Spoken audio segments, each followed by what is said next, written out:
Your doctor tells you to cut back on salt.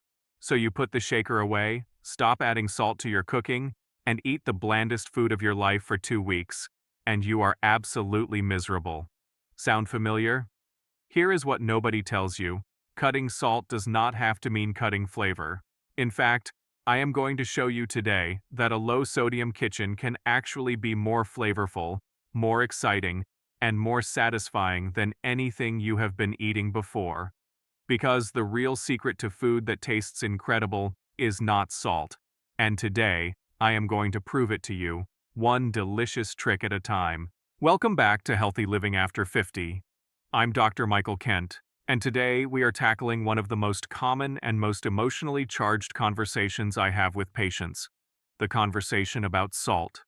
The moment a doctor tells someone they need to lower their blood pressure and reduce their sodium intake, there is almost always the same response.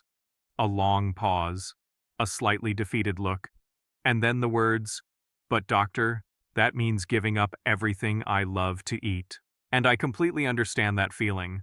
Food is not just fuel. For most of us, food is memory. It is culture. It is the smell of a dish your mother used to make, the taste of a meal that takes you back to a specific moment in your life. When someone tells you to change the way you eat, it can feel like they are asking you to give up a part of yourself. And if the alternative is food that is bland, joyless, and unrecognizable as the cuisine you grew up loving, then honestly, most people are not going to stick with it. And that is a real public health problem, because low-sodium eating, done consistently, is one of the most powerful tools we have for managing blood pressure without medication. So today's video is not about restriction. It is not about giving things up. It is about transformation, taking the dishes you already love and making them even more deeply flavorful by learning what actually creates taste in food. Because once you understand the real building blocks of flavor, you will realize that salt was never the star of the show. It was just the crutch. And today, we are throwing that crutch away and replacing it with something far more interesting. Let's get into it. Why sodium really does matter, and how much you are actually eating. Before we get into the flavor hacks, I want to take 2 minutes to ground us in why this matters, because I find that when people truly understand the mechanism, they are far more motivated to actually make the change. Sodium affects blood pressure through a very direct biological mechanism. When you consume sodium, your body retains water to maintain the sodium concentration in your blood at a safe level. That extra water volume increases the amount of fluid pressing against your arterial walls, which is your blood pressure. For older adults, whose arteries are already less elastic than they were in their 40s, this additional pressure is particularly significant and particularly damaging over time. The recommended daily sodium intake for adults with hypertension or blood pressure concerns is 1,500 milligrams per day. The average American adult consumes between 3,400 and 4,000 milligrams per day, more than double that amount.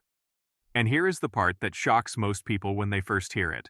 Approximately 70% of that sodium does not come from home cooking at all. It comes from processed and packaged foods, restaurant meals, canned goods, deli meats, bread, breakfast cereals, and condiments. The single most powerful sodium reduction move most people can make is not putting away the salt shaker. It is switching from processed, packaged, and restaurant food to home-cooked meals using whole ingredients. And when you are cooking at home from whole ingredients, you have complete control over every milligram of sodium that goes into your food. That is where the flavor hacks come in. Because if you are going to cook at home more, you need to know how to make that food taste extraordinary without relying on salt. Flavor hack 1. Acid is your new best friend. The single most underused tool in a low-sodium kitchen is acid, and once you discover what it does to food, you will wonder how you ever cooked without it. Acid, in the form of lemon juice, lime juice, vinegar, tamarind, or even a splash of dry wine in a cooked dish, does something remarkable. It brightens every other flavor in the dish, makes ingredients taste more like themselves, and creates the perception of saltiness without a single milligram of sodium. When chefs say a dish needs something and they cannot quite identify what, It is almost always acid that they are reaching for. Think about the last time you squeezed fresh lemon over a piece of grilled fish or a plate of roasted vegetables. That bright, clean, vivid taste that made everything sing, that was acid at work. A squeeze of fresh lemon juice stirred into a bowl of soup just before serving transforms it completely. A splash of apple cider vinegar in a salad dressing makes every vegetable in the bowl taste more intensely of itself. A small amount of balsamic vinegar drizzled over roasted tomatoes or strawberries creates a complexity that no amount of salt could produce. Different acids have different personalities. Fresh lemon juice is clean and bright. Lime juice is slightly more floral and tropical. Rice vinegar is mild and delicate, perfect for Asian-inspired dishes. Red wine vinegar is robust and complex, ideal for Mediterranean cooking. Apple cider vinegar has a warm, slightly sweet quality that pairs beautifully with root vegetables and braised dishes. Experiment with all of them. Add a squeeze or a splash at the very end of cooking. Acid is most vibrant when added fresh, and taste the transformation. Flavor. Hack 2. Toast and bloom your spices and herbs. Most people use dried spices by shaking them directly from the jar into a dish. And most people are getting about 30% of the flavor those spices are capable of producing. Here is the secret that professional cooks know. Spices need heat to release their full aromatic potential, and when you give them that heat properly, you unlock a depth and complexity of flavor that makes salt entirely irrelevant. There are two techniques worth mastering. The first is dry toasting, adding whole or ground spices to a dry pan over medium heat for 60 to 90 seconds, stirring constantly until they become fragrant and begin to darken very slightly. This heat activates the volatile aromatic compounds in the spices and transforms them from flat and dusty to warm, deep, and complex. Toasted cumin has a smokiness and earthiness that raw cumin simply cannot match. Toasted coriander has a citrusy, nutty warmth that opens up an entirely different dimension of flavor. Toasted paprika becomes rich and almost chocolatey. The second technique is blooming, adding your spices to hot oil or fat at the very beginning of cooking, before any other ingredients go into the pan.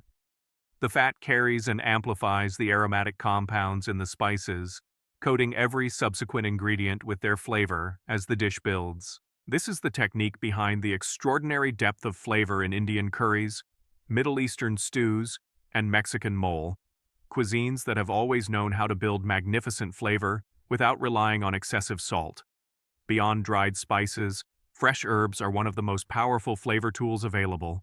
Fresh cilantro, fresh basil, fresh mint, fresh parsley, fresh dill, and fresh tarragon all add layers of brightness, freshness, and complexity that dried herbs simply cannot replicate.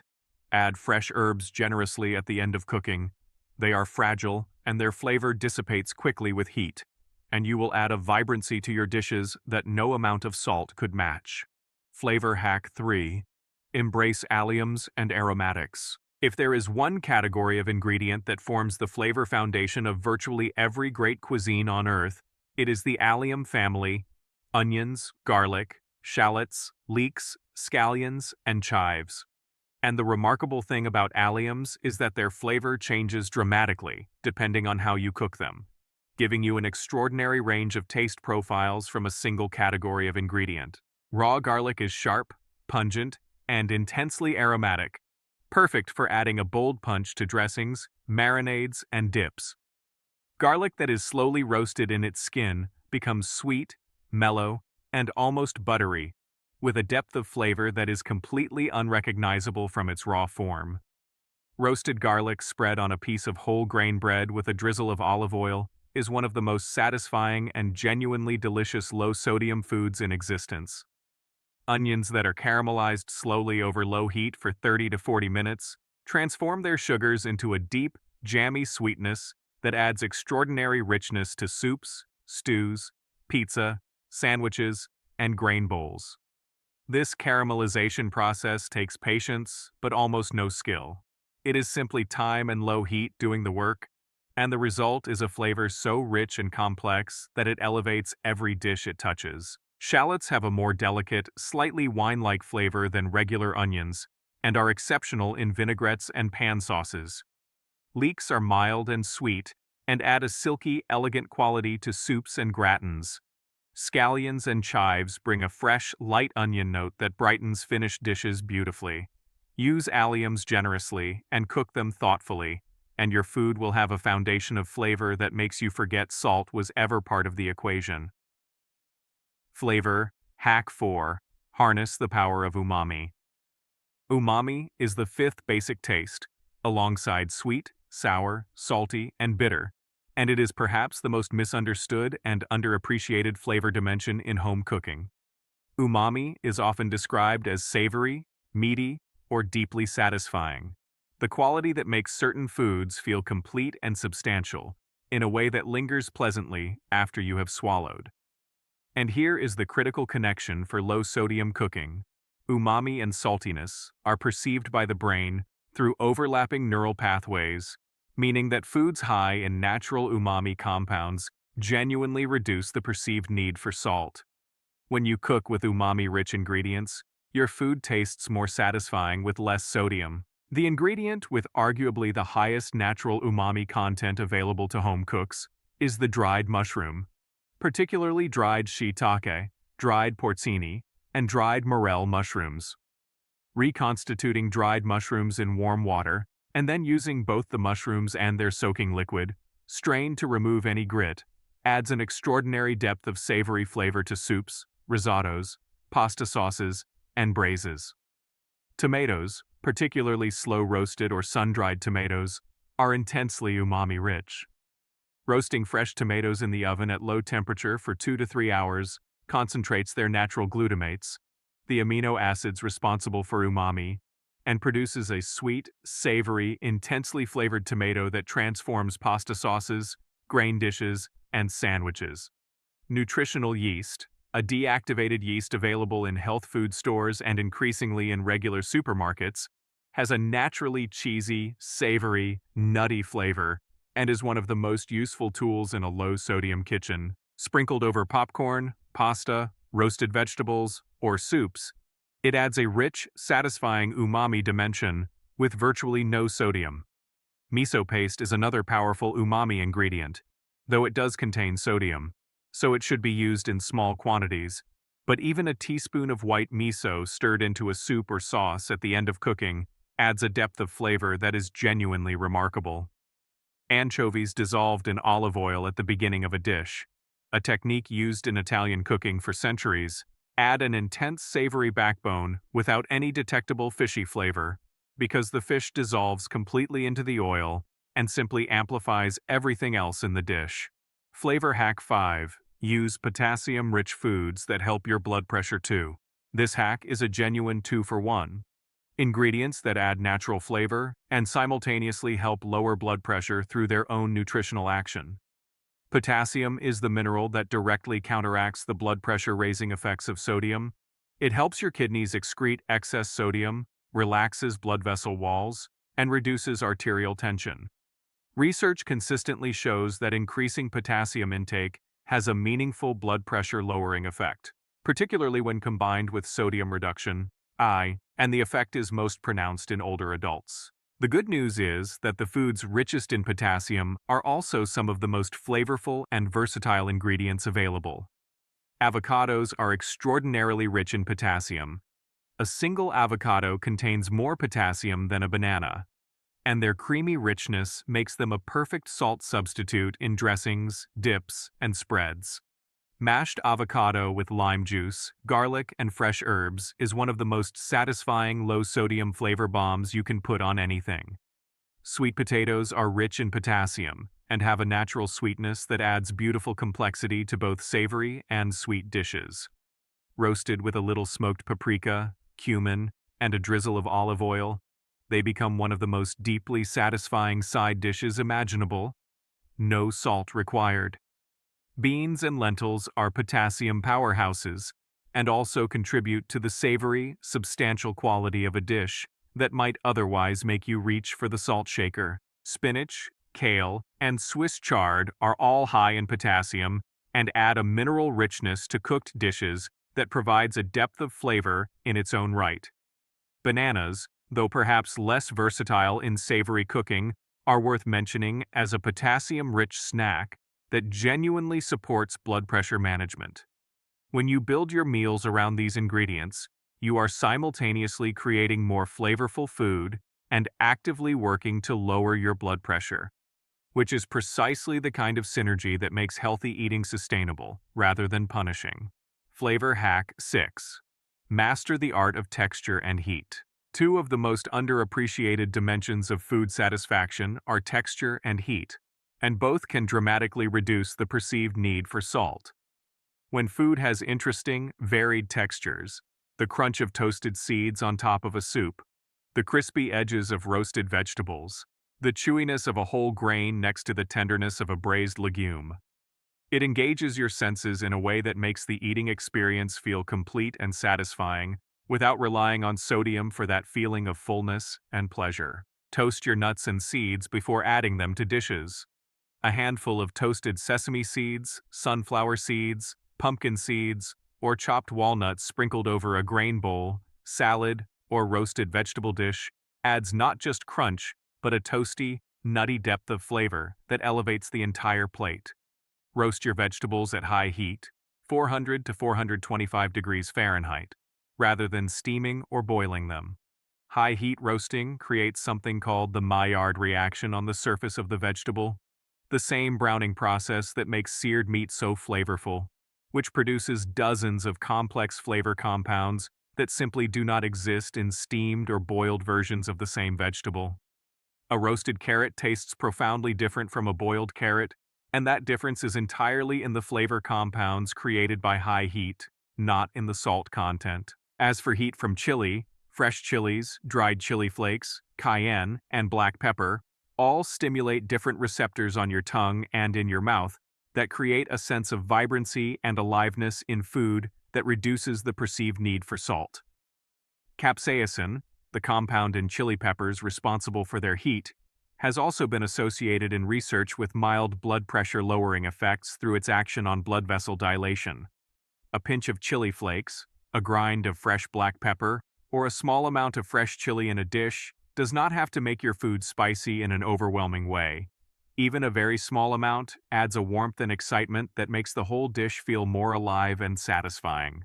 Putting it all together, a day of genuinely delicious low-sodium eating. Let me paint a picture of what a genuinely satisfying, deeply flavorful, low-sodium day of eating can look like. Because I find that when people can visualize it concretely, the whole idea stops feeling like deprivation and starts feeling like possibility. You start the morning with a bowl of steel-cut oats topped with sliced banana, a handful of toasted walnuts, a drizzle of honey, and a pinch of cinnamon and cardamom. No sodium whatsoever, and it is warm, sweet, nutty, fragrant, and deeply satisfying. For lunch, you make a grain bowl, cooked farro or brown rice as the base, topped with roasted sweet potato chunks that were tossed with smoked paprika and cumin before roasting, a generous handful of wilted spinach cooked in olive oil and garlic, a spoonful of roasted tomatoes, a drizzle of tahini thinned with lemon juice and a little water, and a scatter of toasted pumpkin seeds. The flavors in that bowl are layered, complex, satisfying, and completely free of added salt. In the afternoon, you have a small bowl of guacamole made with ripe avocado, fresh lime juice, finely diced red onion, fresh cilantro, and a small amount of fresh chili, served with sliced cucumber and carrot sticks instead of salty chips. For dinner, you make a slow-braised chicken thigh with caramelized onions, roasted garlic, dried porcini mushrooms, and their soaking liquid, fresh thyme, and a splash of red wine vinegar stirred in at the end. Served over a bed of creamy white bean mash made with olive oil and fresh herbs. Every element of that meal is building flavor through acid, umami, aromatics, and technique. And the result is a dinner that is richer, more complex, and more satisfying than anything that could have been achieved by simply adding salt. So let's bring everything together. Reducing sodium does not mean reducing pleasure. It means learning a new and genuinely more sophisticated approach to flavor, one that professional chefs have always known and that your taste buds will thank you for. Use acid to brighten every dish. Toast and bloom your spices to unlock their full depth. Build flavor foundations with alliums cooked thoughtfully and slowly. Embrace umami-rich ingredients like mushrooms, roasted tomatoes, nutritional yeast, and anchovies. Cook with potassium-rich foods that simultaneously support your blood pressure. And use texture and gentle heat to create the sense of vibrancy and satisfaction that salt used to provide. Start with just one of these hacks this week. Pick one: acid, spices, aromatics, umami, potassium foods, or texture, and apply it to one meal. Just one meal. Taste the difference, then try another. Within 2 weeks, you will be cooking in a way that is more flavorful, more nourishing, and more genuinely satisfying than anything you were eating before. And your blood pressure will be thanking you at the same time. If this video opened up a new way of thinking about low-sodium cooking for you, please hit that like button right now. It helps so many other people over 50 find this content when their doctor tells them to cut the salt. Leave me a comment below and tell me which flavor hack you are going to try first, or ask me about any specific dish you are worried about making without salt. I read every single comment and I love answering those questions. Share this video with someone who has been told to watch their sodium and is struggling to find joy in low-salt eating, because this approach genuinely changes everything. Subscribe to this channel if you have not already. We publish every week on healthy aging, nutrition, heart health, and everything that helps you live your strongest life after 50. I'm Dr. Michael Kent. Cook with joy, eat with pleasure, and I will see you in the next video.